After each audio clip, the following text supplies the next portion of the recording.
Okay dah tadi aku dah tak accept dah.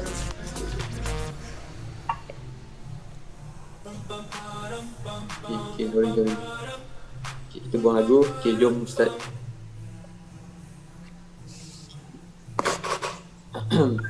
COVID-19 dan ia mula menular Disember tahun lalu. Aku pula tengok berita tu. Positif virus turut menunjukkan peningkatan.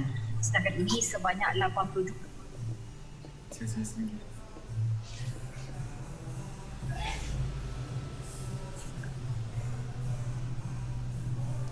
Okay guys, Assalamualaikum. Clear tak? So, kalau boleh untuk sharing ni aku tak nak korang record lah apa benda kan. So korang ambil pen, ambil kertas, salin sendiri. Kalau korang record pun tak ada guna juga. Sebab aku share 30% sahaja. Okay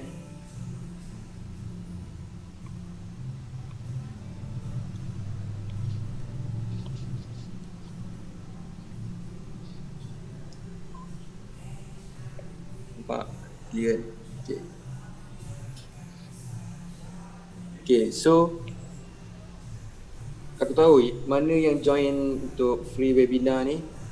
Aku bukan nak berbangga diri ke apa ke kan. Aku just nak tolong ada yang orang tak boleh trade, yang tak mampu trade. So aku nak tolong lah orang yang mana baru nak start trade ke ataupun tengah mencari skill tu kan. So dekat sini aku akan share sedikit apa yang aku tahu pasal market.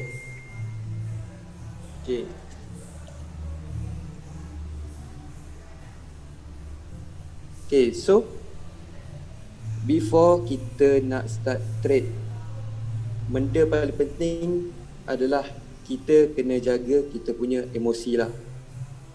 So first thing, before kita nak trade, kita tak boleh fikir kita nak trade hari ni, esok kita nak beli. Macam-macam lah, kita nak jadi millionaire. Okay, so memang benda ni based on rezeki. Tapi if korang tak usaha, korang takkan dapat benda ni. Ada yang dah trade 5, 6, 7 tahun still lagi mencari. Sebab apa? Sebab diorang kena mengkaji, kena lalui MC apa semua tu, itu semua adalah pengalaman. So korang tak boleh avoid benda tu. Korang tak boleh avoid, korang kata kalau korang nak trade hari ni, korang baru belajar trade hari ni, dalam seminggu korang nak profit kau-kau. So benda tu susah lah. Ada orang boleh buat. Okay, tapi benda tu akan take time. Okay, so aku malam bebel banyak. Okay, so first thing aku nak ajar korang adalah pasal direction. Okay, sebab apa direction? Sebab kebanyakan orang tak tahu direction market ni sebenarnya. Then dia stuck di lower time frame. Okay, so first thing first, number one adalah direction. Direction market. Okay, so benda pertama, before korang nak trade, korang mestilah kena tahu direction market dulu. Ni paling basic, paling asas, benda paling penting korang kena tahu direction lah. Okay, so macam mana kita nak tahu direction market tu? Macam mana kita nak determine direction market tu nak pergi mana? Okay, so first thing, direction market korang just perlu tahu dia ada buy dan sell sahaja, ke atas ataupun ke bawah. Okay, market direction, buy ataupun sell. Tak ada korang nak loan ke pinjaman ke, tak ada benda tu. Just ada buy, butang buy, tekan buy ataupun tekan sell. Okay, so untuk korang tahu either dia adalah direction buy ataupun direction sell macam mana. Okay, untuk tahu direction kita perlu menggunakan higher time frame. HTF ni adalah higher time frame. So apa yang dimaksudkan dengan higher time frame ni? Okay, higher time frame ni kita hanya menggunakan time frame yang besar sahaja untuk kita tengok direction market. Contoh macam kat sini, aku just pakai untuk direction adalah monthly, weekly and daily sahaja. Ini adalah untuk direction. So korang just perlu pakai monthly, korang just perlu tengok monthly, weekly, daily saja. Daripada sini, bawah daripada daily H4 sampai M1 korang tak payah tengok pun untuk tengok direction. Sebab apa? Sebab monthly, weekly, daily ni dikategorikan di dalam higher time frame yang besar. Okay, so memang setup monthly, weekly, daily ni lambat. That's why lah trading ni bukan senang. Hanya untuk orang yang sabar sahaja yang boleh survive. Maybe dia boleh main H4 sampai M1, maybe profit, Isnin sampai Khamis profit, then hari Jumaat dia terciduk. Sebab apa? Sebab dia start dekat lower time frame. So untuk korang elakkan daripada loss apa semua, loss tu biasa, tapi jangan sampai MCD. Untuk korang konsisten, korang mesti kena tahu higher time frame. Korang mesti kena pandai pakai higher time frame. Okay, so itu untuk direction, higher time frame. Okay, number 2.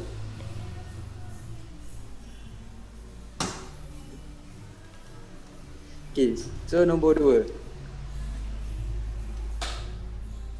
Okay, so before korang nak trade, korang mesti kena ada strategi.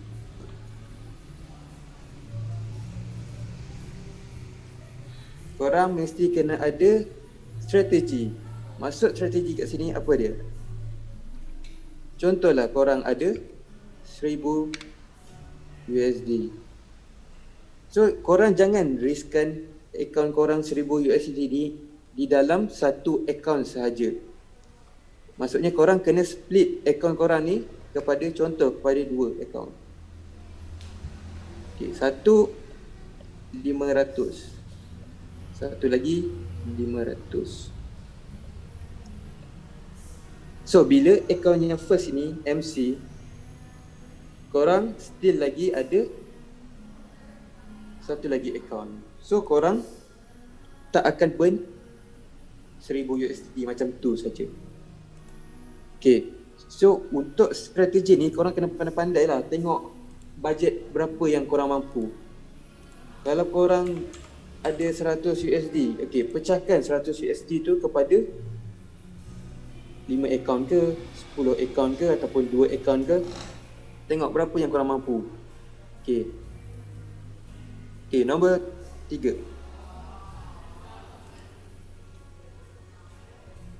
Emosi. Okay, nombor 3 ni, emosi ni benda yang paling penting. Ini tak semua trader ada. Benda ni lah yang paling susah sekali. Emosi. Sebab apa benda ni paling susah, emosi? Sebab even kalau korang punya technical power tu macam mana sekalipun, kalau emosi korang zero, automatic technical korang akan ikut emosi. Sebab apa? Sebab bila korang dah emosi, automatic korang tak akan menggunakan teknik-teknik yang korang belajar selama ni. Korang akan guna apa? Korang akan guna hati. Dan korang akan ikut hati korang. Ni boleh buy ni. Okay, confirm boleh buy. Lepas tu korang pergi full margin. Memang MC lah. Nak full margin tak salah. Nak full margin, korang nak tekan sampai habis margin pun tak salah. Tapi korang kena tahu tempat yang betul, ataupun kita panggil dia sebagai key level untuk kita full margin tu. Kalau korang full margin di tempat yang betul, confirm korang susah nak MC. Okay, so nombor 4. Okay, so nombor 4 ni kita masuk bab technical. Okay, so maybe kat sini semua dah tahu pasal engulfing. Maybe ramai dah tahu pasal engulfing. So engulfing ni benda yang aku guna. Okay, engulfing.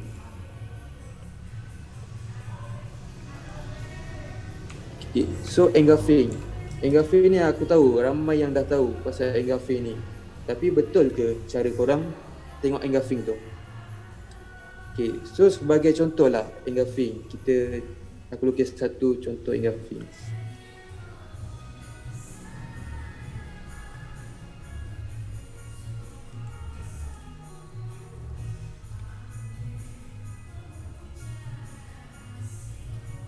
Okay, korang familiar kan dengan engulfing ni? Ini adalah engulfing cell ataupun bearish engulfing. Okay, so untuk cara aku, okay, aku tak cakap cara orang lain salah, tapi untuk cara aku hanya menggunakan marking macam ni je untuk engulfing. Aku akan fokuskan di engulfing ini. Sebab apa aku fokuskan dekat engulfing?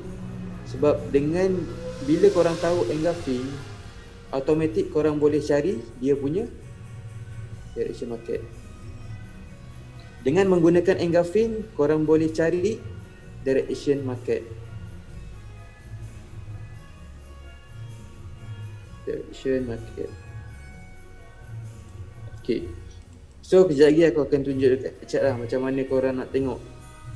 Dengan menggunakan engulfing, korang boleh predict lah macam mana market tu nak pergi, market tu nak bergerak. Okay, so ini contoh engulfing yang aku pakai.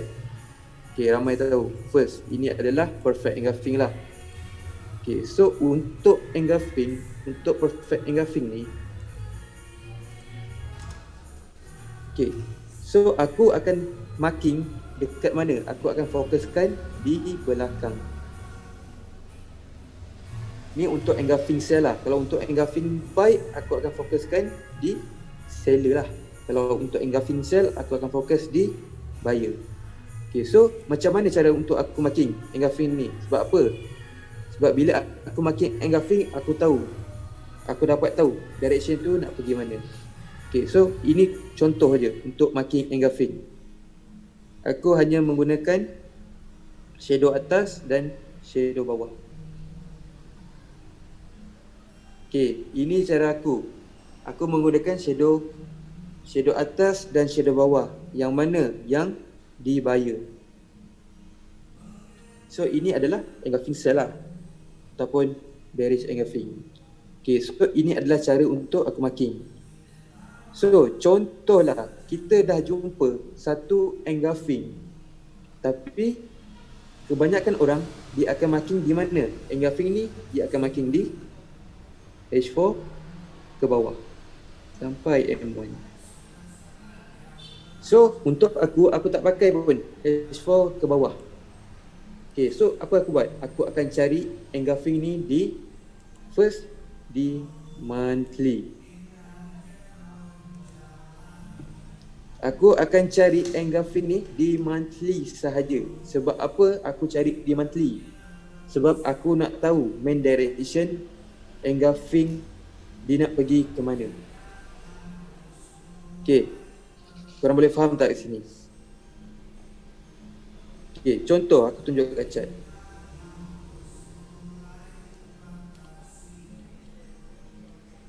Okay, kita tengok macam GBP JPY.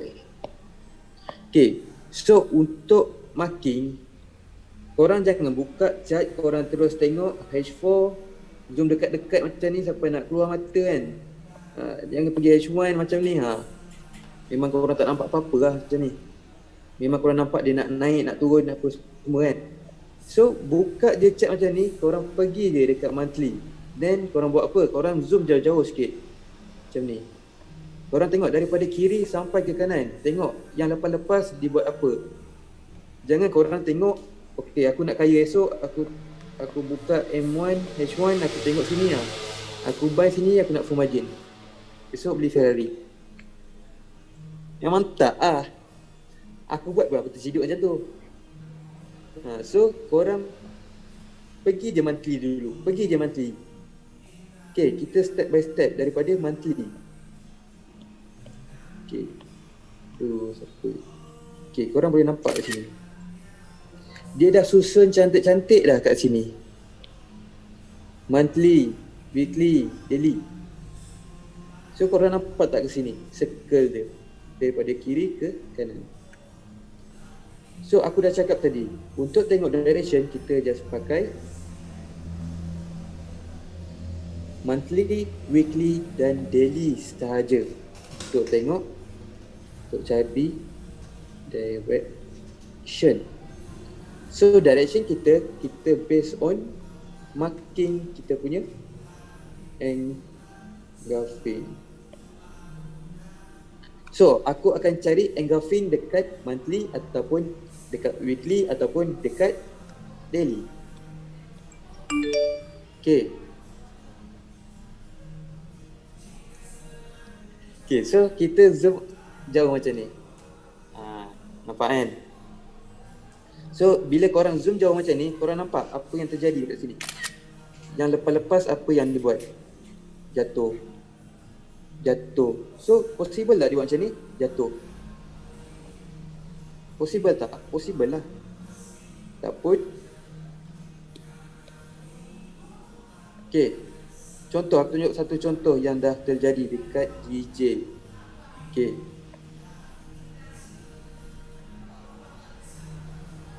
Okay, contoh sini kita jumpa satu engulfing by ini.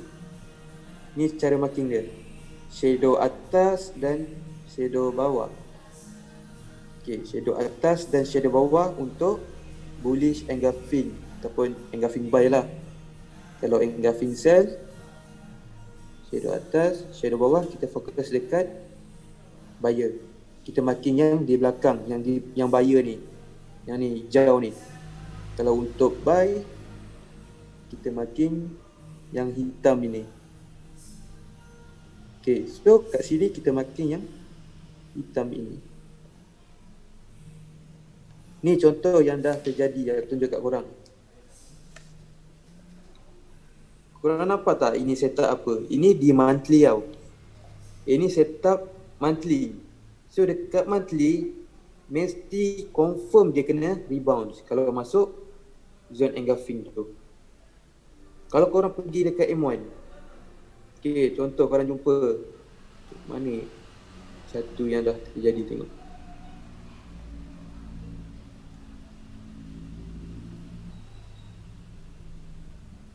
Okay, contoh korang marking kat sini, M1.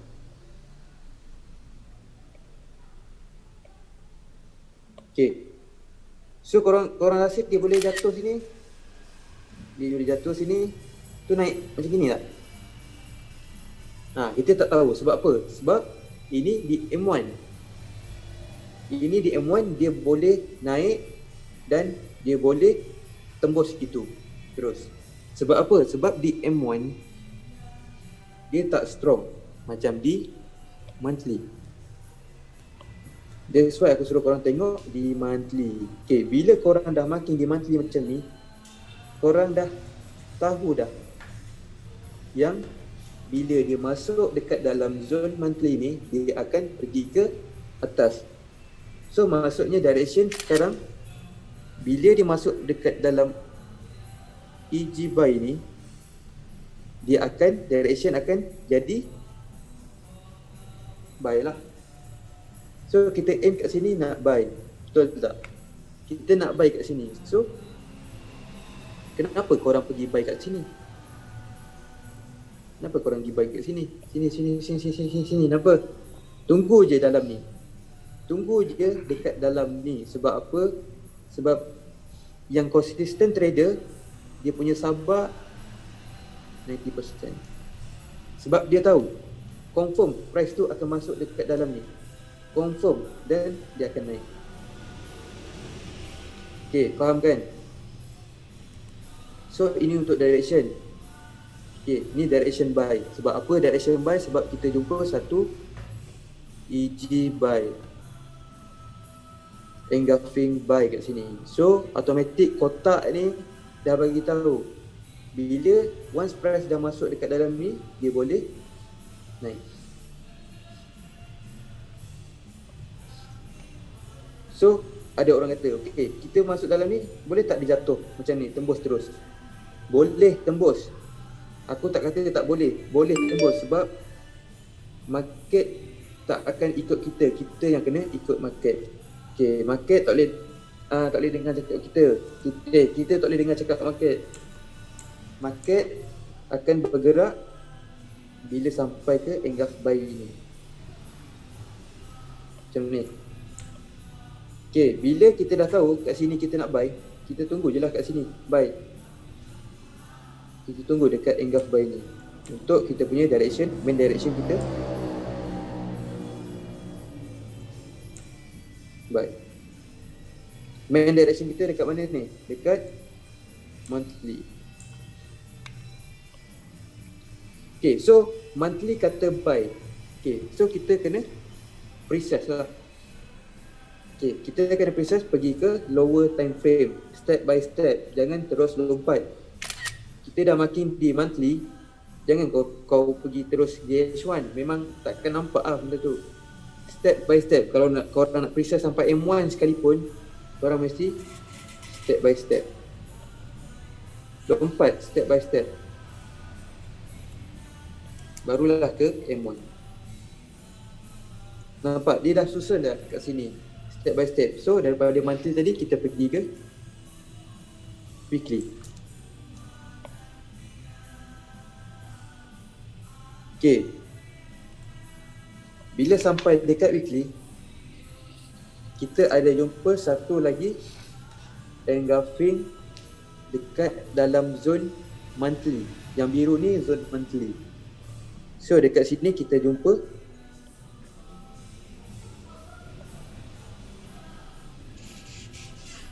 apa? Kita jumpa satu engulfing di weekly. Okay, mana engulfingnya? Engulfingnya adalah yang berwarna hijau tu.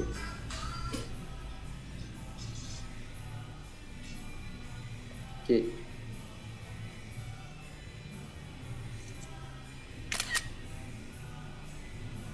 Okay, mana engulfingnya? Ini adalah engulfing.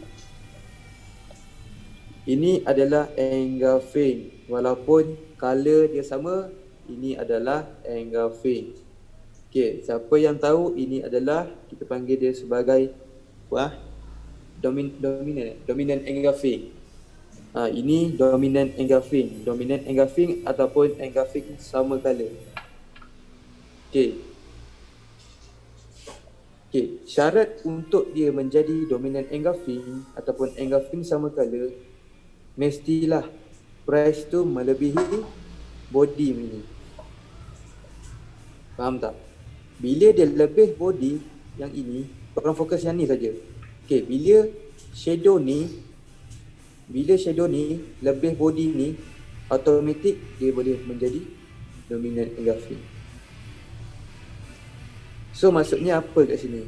Maksudnya di dalam time frame monthly terdapatnya zone di weekly. So dekat monthly dia dah kata buy.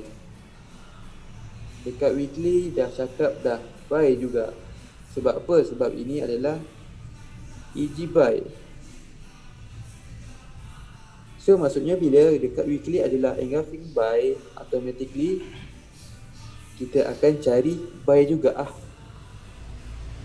Okay, dekat monthly cakap buy, dekat weekly cakap buy. So korang nak ikut sell dekat ke? Ikutlah dua ni. Dia dah cakap buy, so buy je lah, cari lah. Okay. So dekat weekly kita jumpa satu zone yang kecil. Kenapa kita tak boleh makin yang kat luar-luar ni? Kenapa kita tak makin yang di sini? Kenapa kita tak makin di sini? Kenapa kita tak makin di sini? Kenapa? Sebab ini sudah berada di luar daripada zone. Kita just fokuskan, kita just cari yang di dalam zone sahaja. Ini cara untuk marking. Kita just cari di dalam zone sahaja. Okay, contohlah, aku bagi contoh satu. Korang pernah tengok tak ada orang bagi hadiah menggunakan kotak besar? Dalam kotak besar tu ada kotak kecil. Dalam kotak kecil tu ada lagi kotak kecilnya. Macam ni. Nampak tak? So, maksudnya kat sini, di dalam engulfing monthly terdapat engulfing weekly. Di dalam engulfing weekly terdapatnya engulfing daily. Di dalam engulfing daily terdapatnya engulfing H4 sampailah M1. So kat sini aku nak terangkan, untuk dia menjadi zone tu adalah valid, next zone-nya mestilah berada di dalam zone yang pertama. Ini adalah zone pertama kita. Ini adalah zone yang kedua. So kita nak cari zone ketiga, kita mestilah cari di dalam ini sahaja. Yang mana berada di luar zone ini, kita tak payah tengok dah. Kita just fokus di dalam kotak tu saja. Okay. Dan kita pergi di daily.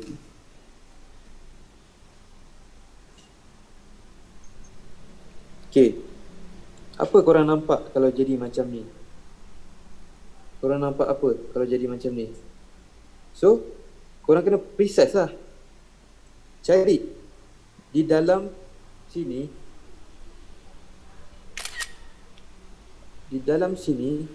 korang cari di time frame H4. Kalau tak ada lagi, kalau zone H4 ni terlalu besar, korang cari lagi H1. Kalau H1 ni besar lagi, carilah sampai di M30 and M15. Aku hanya pakai sampai di M15 sahaja. M5, M1 aku jarang pakai. Sebab apa? Sebab bila korang buka di M5 ataupun M1, terlalu banyak noise ataupun terlalu banyak engulfing. Contoh macam ni lah. Ada satu. Nampak? So, satu lagi tips, korang just perlu tengok engulfing yang berada di hadapan sahaja. Cari yang di hadapan sahaja. Jangan korang pergi ambil yang di belakang-belakang ni.